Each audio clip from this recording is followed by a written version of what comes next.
Ito ang Balay Daginot sa bayan ng La Castellana, Negros Occidental.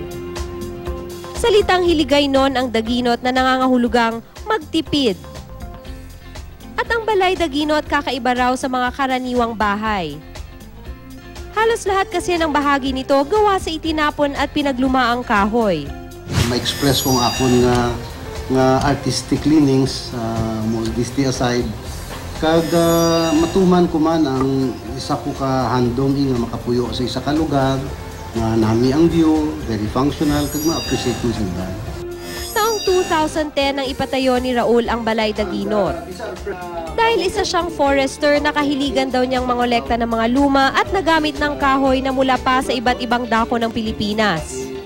Karamihan naman ng galing mismo sa Negros. Ang balkonaheng gawa pa raw mula sa mga lumang riles at poste ng ilang ancestral houses sa La Castellana. Ang kanyang mga dekorasyon antigo at gawa rin sa kahoy. Gaya ng centerpiece na ito na dating gilingan ng mais. Agaw pansin naman ang disenyo ng kanilang hagdanan. Gawa ito sa kamansi na isa sa pinakamatigas na uri ng kahoy na nanggaling pa sa Mindanao. Dahil sa ganda ng Balay Daginot, nagiging pasyalan na rin umano ito. Ilang aktibidad na rin ang isinagawa rito gaya ng seminar, lecture at mga forum. Ayon pa kay Raul, ang kanilang tahanan yaman kung ituring ng kanilang pamilya. Put together things that are otherwise considered as garbage or as waste, and it becomes a thing of beauty or something which is being appreciated by many.